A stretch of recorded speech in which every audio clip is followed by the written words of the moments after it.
Swastiastu. Perkenalkan, nama saya Kamaswartini Sangging. Saya sekolah di SMP Negeri 4 Sawan. Di sini saya akan menceritakan sebuah dongeng yang berjudul Timun Mas. Di sebuah desa, hiduplah seorang perempuan tua bernama Mbok Yem. Ia hidup sebatang kara. Ia ingin mempunyai seorang anak agar bisa merawat dirinya yang sudah tua ini. Tapi itu semua mustahil karena ia tidak mempunyai seorang suami. Setiap hari, Mbok Yem selalu pergi ke hutan untuk mencari kayu bakar. Pada suatu ketika, saat Mbok Yem pergi ke hutan, ia melihat seorang raksasa yang sangat menyeramkan. Tubuhnya yang lebih tinggi dari pohon, kulitnya yang penuh dengan bulu yang kasar, dan di mulutnya ada sepasang taring yang sangat tajam. Melihat itu, Mbok Yem gemetar ketakutan. Raksasa itu bersuara dengan pembahana. "Hei perempuan tua, tidak usah takut. Aku tidak akan memakanmu. Dagingmu pasti sudah sedikit dan tidak enak. Di sini aku akan memberikanmu sesuatu." Raksasa itu memberikan Mbok Yem beberapa benih tanaman. "Tanamlah benih ini, maka keinginanmu akan menjadi kenyataan. Tapi ingat, kau harus membaginya denganku sebagai ucapan terima kasih," ujar raksasa tersebut. Mbok Yem pun pulang dan mulai menanam benih tersebut. Ajaibnya, keesokannya benih tersebut tumbuh menjadi buah mentimun. Buahnya yang besar-besar dan banyak. Jika terkena sinar matahari, maka warnanya akan menjadi kemasan. Karena penasaran, akhirnya Mbok Yem memetik satu buah mentimun yang besar. Setelah dipetik, dia pun membelahnya. Betapa terkejutnya! Ternyata di dalam timun tersebut terdapat seorang bayi perempuan yang sangat cantik. Jadi ini maksud si raksasa tersebut, ujar Mbok Yem dalam hati. Betapa senangnya Mbok Yem tak terbayangkan akan memiliki seorang anak perempuan yang sangat cantik. Karena terlahir dari timun yang berwarna keemasan, akhirnya anak tersebut diberi nama Timun Mas. Keesokannya, Mbok Yem kembali bertemu dengan si raksasa tersebut. Raksasa itu berkata kepada Mbok Yem, "Kau sudah mendapatkan apa yang kau inginkan. Tapi ingat, kau harus membaginya denganku sebagai ucapan terima kasih." Mbok Yem tampak bingung. Ia pun menjawab perkataan si raksasa. Bagaimana bayi perempuan bisa dibagi menjadi dua? Raksasa itu berkata kepada Mbok Yem, "Tidak usah bingung perempuan tua. Kau hanya merawatnya sampai usia 17 tahun. Setelah itu, anak itu kau serahkan kepadaku. Anak itu akan menjadi santapanku." Setelah itu, Mbok Yem pun pulang. Timun Mas tumbuh menjadi anak yang sangat cantik. Kulitnya yang kuning langsat, rambutnya yang berkilau, dan semakin hari kecantikannya semakin terlihat. Dan juga Timun Mas rajin membantu ibunya ke hutan mencari kayu bakar. Tahun demi tahun berganti. Sekarang usia Timun Mas 17 tahun. Sudah waktunya untuk menyerahkan kepada si raksasa tersebut. Namun, karena kebaikan Timun Mas kepada Mbok Yem tidak rela memberikan Timun Mas kepada raksasa tersebut. Keesokannya, terdengar suara langkah kaki si raksasa tersebut. Akhirnya, Timun Mas pun disuruh bersembunyi di dalam kamar. Raksasa itu berteriak kepada Mbok Yem, "Hei perempuan tua, cepat serahkan anakmu. Akan kubawa ke dalam hutan." Mendengar itu, Mbok Mbok Yem gemetar ketakutan.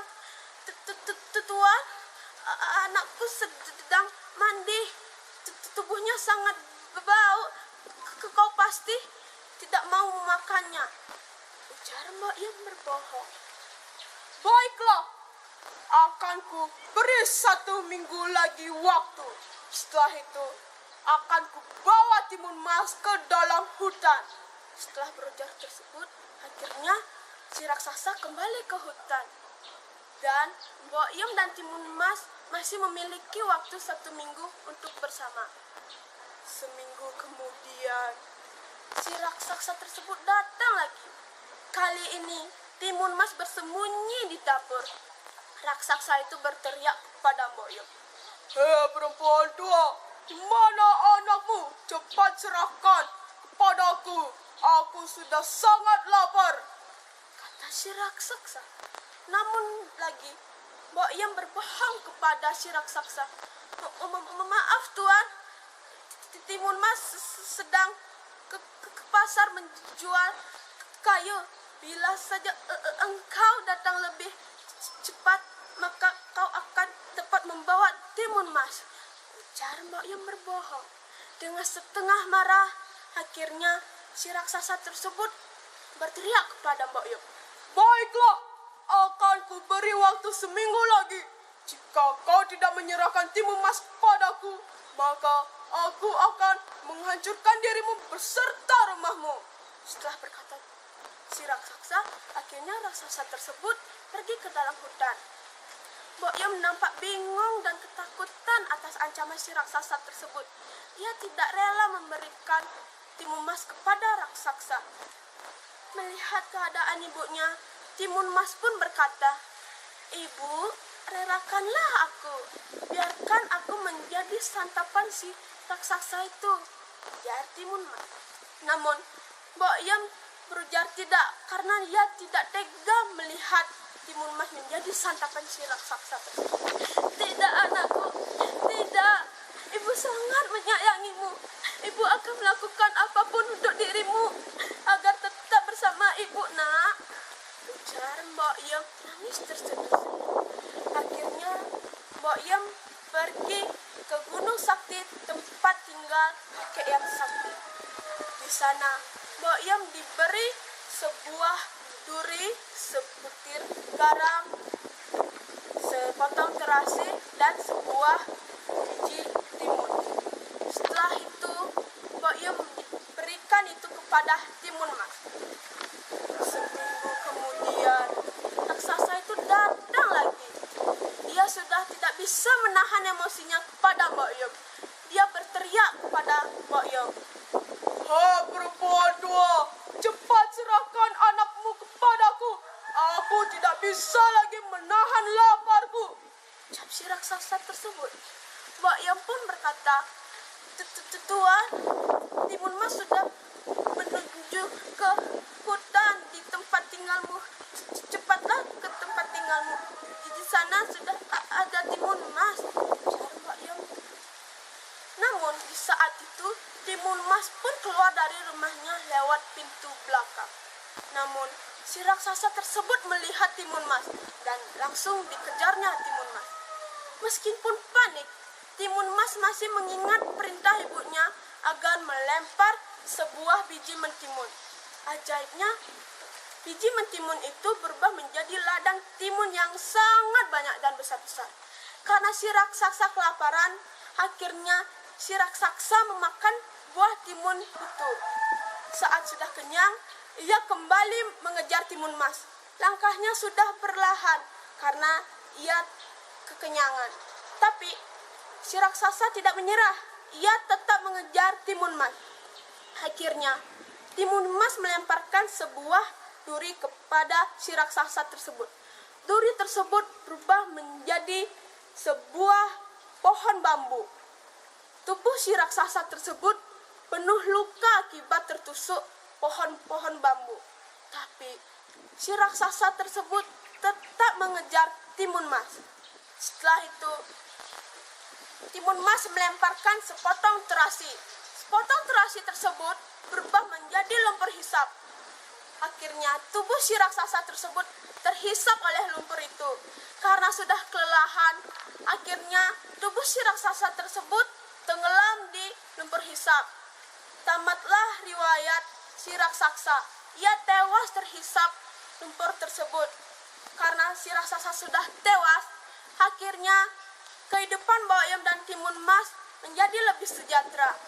Timun Mas menikah dengan pangeran di negeri seberang. Pangeran tersebut jatuh cinta kepada Timun Mas dan menikah.